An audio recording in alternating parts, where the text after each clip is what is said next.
મિત્રો, એક IPS officer દૂધવાળાનો વેશ ધારણ કરીને બાઇક ઉપર દૂધનો ડ્રમ લઈને રસ્તા પર જઈ રહ્યા હતા, જ્યાં પોલીસ ચેકિંગ કરવામાં આવી રહ્યું હતું.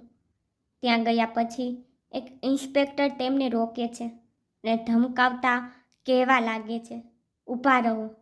જુઓ, તમારી બાઇકમાં ઘણી ખામીઓ છે અને તું તેને આ રીતે ખોટી રીતે ચલાવી રહ્યો છો, તો તમારે ચલણ ભરવું પડશે. જો તમે ચલણ ટાળવા માંગતા હો તો તમારે મને પૈસા આપવા પડશે. એ પછી દૂધવાળો, જે આઈપીએસ સાહેબ હતા, તે તેમને વિનંતી કરવા લાગે છે. કહે છે કે સાહેબ, હું બહુ ગરીબ માણસ છું, દરરોજ કમાઉં છું, દરરોજ ખાઉં છું. મારી પાસે એટલા પૈસા નથી જેથી હું તમને આપી શકું. ત્યારે ઇન્સ્પેક્ટર સાહેબ કહે છે, ચૂપચાપ અહીં આવ, નહીંતર પરિણામ બહુ ખરાબ આવશે. અને તેઓ તેની બાઇકની ચાવી કાઢીને જવા લાગે છે. તો મિત્રો, દૂધવાળાના વેશમાં આઈપીએસ સાહેબ ત્યાં કેમ પહોંચ્યા અને શું થયું?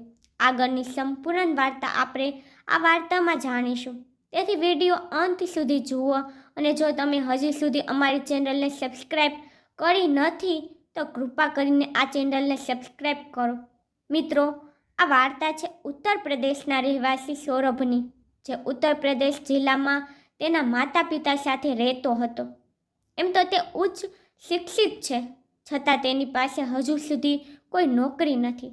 તે અહીં ત્યાં નાના મોટા કામ કરે છે અને તેના દ્વારા પોતાનું અને તેના માતા પિતાનું ભરણ પોષણ કરે છે. એક દિવસ અચાનક તેની માતાની તબિયત બગડી જાય છે, જે બાદ તે તેને ડૉક્ટર પાસે લઈ જાય છે. હવે જેવો જ તે ડૉક્ટર પાસે ચેકઅપ માટે જાય છે, ડૉક્ટર તેને કેટલીક દવાઓ લખી આપે છે અને કહે છે કે તારે આ દવાઓ લાવવી પડશે, કારણ કે તમારી માતાની જે બીમારી છે તે આ જ દવાઓથી ઠીક થશે અને તમને આ દવાઓ બીજા શહેરમાં મળશે. મતલબ કે સૌરભ જ્યાં રહેતો હતો તે શહેરની અંદર ડૉક્ટરે જે દવાઓ લખી હતી ત્યાં મળતી ન હતી. તે પછી જે સૌરભ હોય છે તે તેની બાઇક લઈ જાય છે, તે હેલ્મેટ પહેરે છે અને તેની માતા માટે દવા લેવા માટે બીજા શહેરમાં જાય છે. તેને ડૉક્ટરને પૂછ્યું હતું કે કેટલા રૂપિયાની દવાઓ આવશે, ત્યારે ડૉક્ટરે કહ્યું હતું કે લગભગ 1000ની દવાઓ મળી જશે અને તમે તેને ત્યાંથી લઈ શકો છો, પણ ત્યાં મેડિકલ સ્ટોર પર પહોંચવા માટે તમારે પોલીસ ચેકપોસ્ટ પાર કરવું પડશે.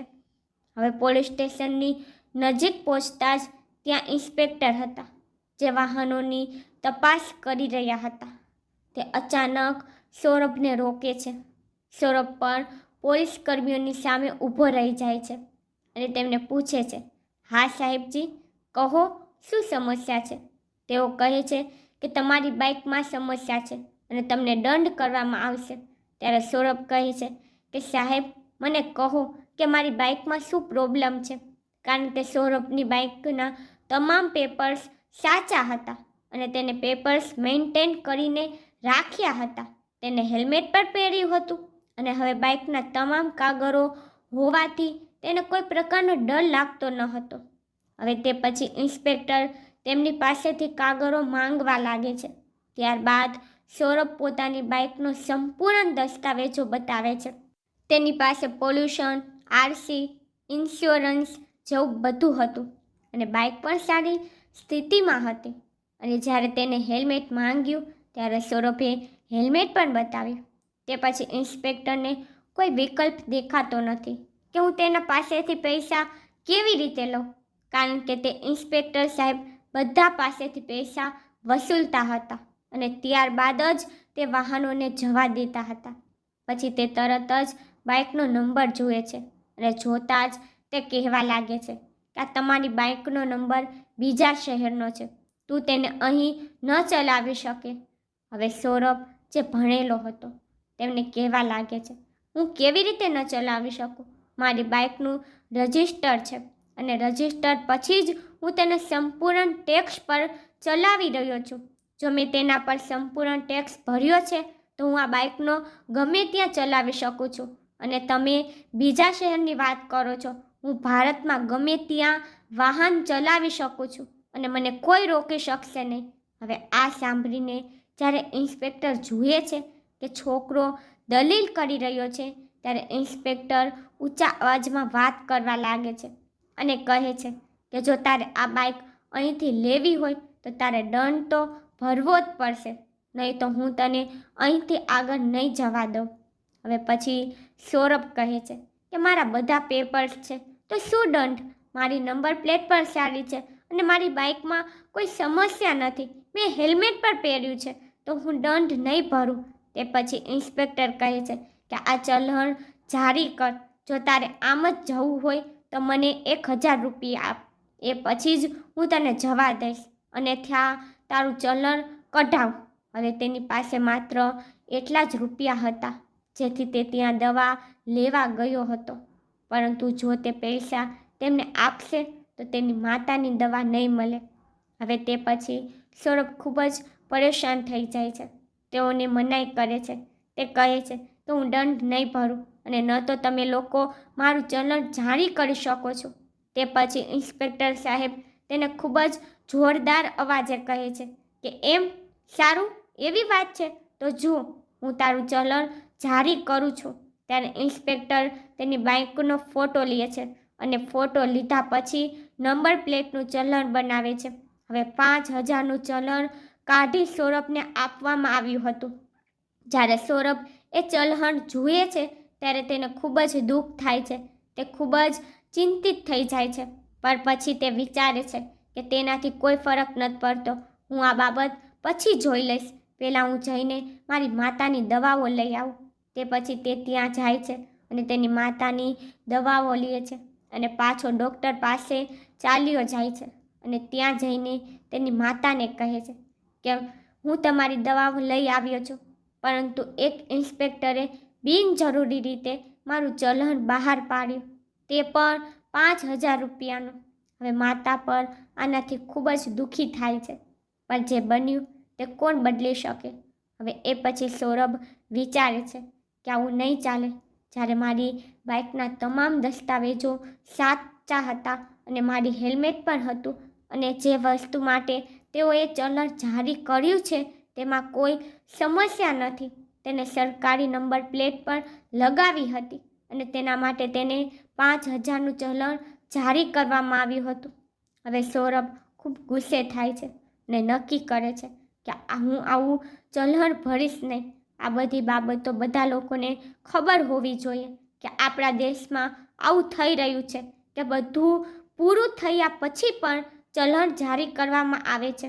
પછી સૌરભ શું કરે છે, તેનું બાઇક પાર્ક કરે છે અને આગળની નંબર પ્લેટ અને પાછળની નંબર પ્લેટ બંનેના ફોટોગ્રાફ્સ લે છે અને તે ચલણની કોપી પણ લે છે અને આ બધી બાબતો સોશિયલ મીડિયા પર પોસ્ટ કરે છે અને સાથે પોતાનો વિડીયો પણ બનાવે છે, જેમાં તેને સમગ્ર ઘટના અંગે વિગતે જણાવ્યું હતું કે મારી સાથે આવું કંઈક બન્યું હતું અને તે પછી પણ તેઓએ મારું ચલણ બહાર પાડ્યું છે.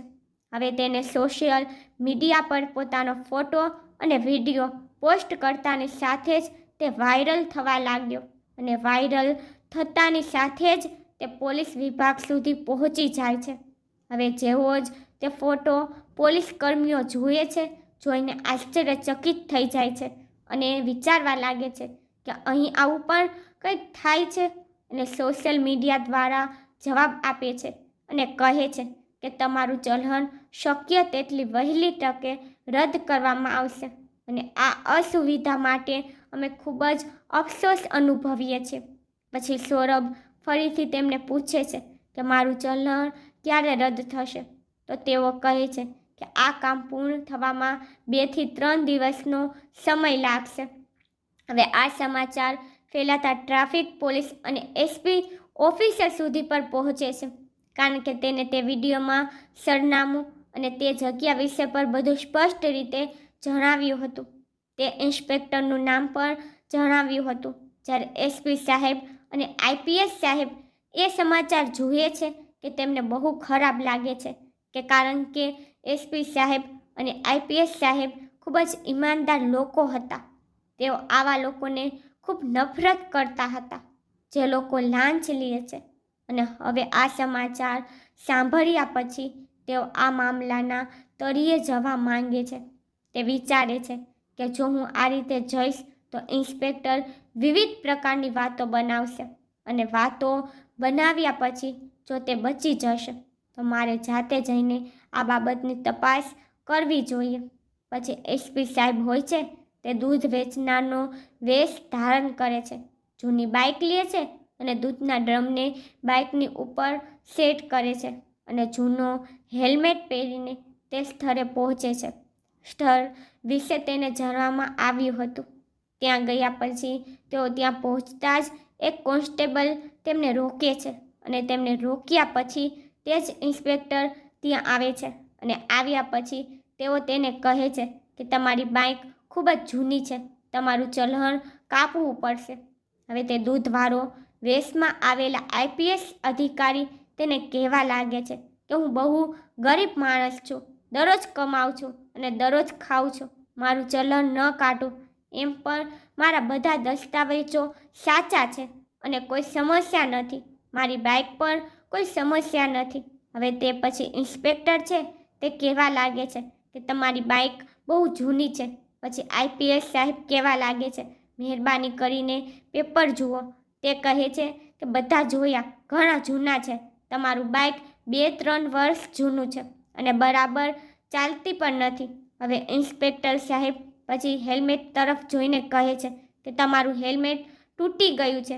એટલે દૂધવાળાના વેશમાં આવેલા આઈપીએસ ઓફિસર બહુ નમ્રતાથી કહે છે કે સાહેબ, હા આ ચોક્કસ જૂનું છે પણ તૂટેલું નથી અને તમે આ પણ જોઈ શકો છો, તેના પર ISIનું નિશાન છે. પણ પછી ઇન્સ્પેક્ટર બાઇકની ચાવી કાઢીને ત્યાંથી જવા લાગે છે અને કહે છે કે જો તારે અહીંથી નીકળવું હોય તો તારે થોડા પૈસા તો આપવા જ પડશે. હવે આ જોઈને આઈપીએસ સાહેબને ખૂબ જ ગુસ્સો આવે છે, પણ તે પોતાની જાતને નિયંત્રિત કરે છે કારણ કે તે તેને રંગે હાથે પકડવા માંગતા હતા જેથી તે યોગ્ય કાર્યવાહી કરી શકે. તે થોડે દૂર જાય છે ત્યારે કોન્સ્ટેબલ સાહેબ જે તેને રોક્યો હતો તેઓ જઈને કહેવા લાગે છે, અરે તમે મોટા સાહેબ સાથે કેમ પંગો લો છો?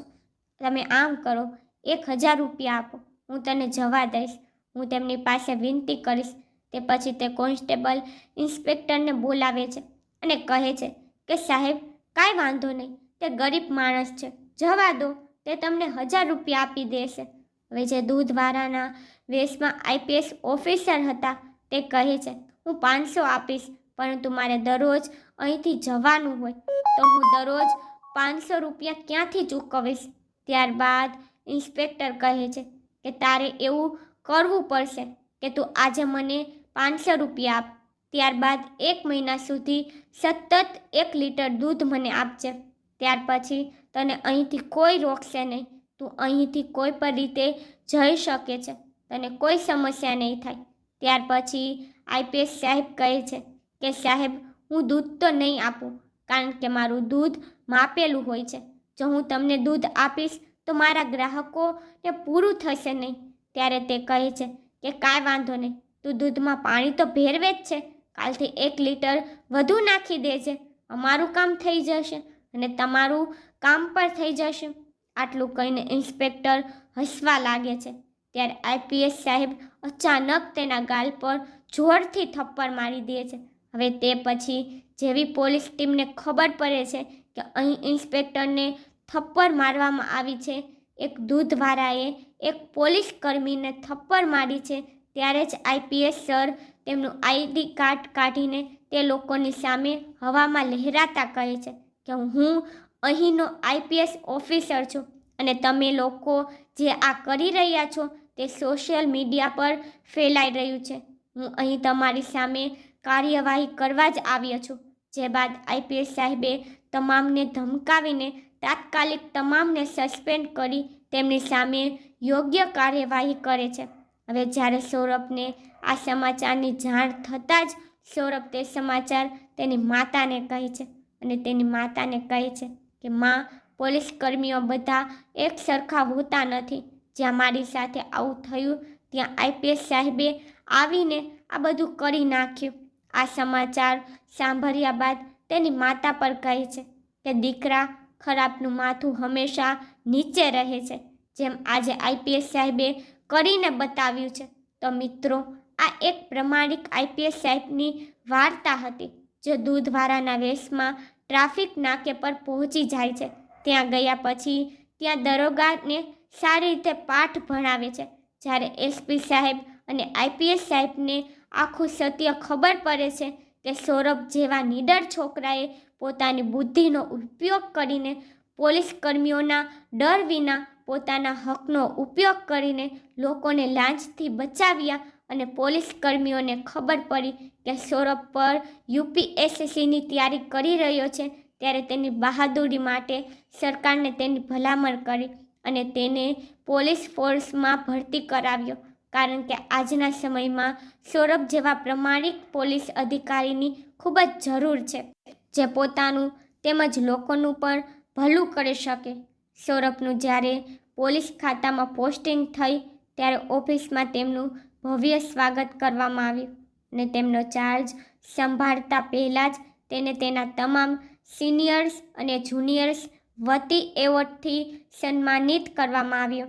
જ્યારે સરકારને આ અંગેની જાણ થઈ ત્યારે તેઓએ સૌરભને તેના સાહસિક કાર્ય માટે સન્માનિત પણ કર્યો. સૌરભ હેઠળ કોઈ પોલીસ અધિકારીની હિંમત નહોતી કે કોઈ પણ પાસેથી મફતમાં ₹1ની લાંચ લઈ શકે કે ગરીબ વ્યક્તિને હેરાન કરે. સૌરભથી સામાન્ય લોકો ખૂબ જ ખુશ હતા. કાયદો અને વ્યવસ્થા ખૂબ જ ઉત્તમ બની ગઈ હતી અને બધા ખુશ હતા. તો મિત્રો, આ આજની વાર્તા હતી. આ વાર્તામાં સૌરભ ઈમાનદાર ઓફિસર વિશે તમે શું કહેવા માંગો છો? તમે એસપી અને આઈપીએસ સાહેબ વિશે શું કહેવા માંગો છો? અને એ અપ્રમાણિક ઇન્સ્પેક્ટર વિશે તમે શું કહેવા માંગો છો? તમારી પાસે જે પર વિચાર છે, તમારો અભિપ્રાય કોમેન્ટ બોક્સમાં જણાવો. મિત્રો, તમને મારી સ્ટોરી પસંદ આવે છે તો લાઇક, શેર, સબસ્ક્રાઈબ કરી નાખજો. તમને મારી સ્ટોરી કેવી લાગી મને કોમેન્ટમાં જરૂરથી કહેજો.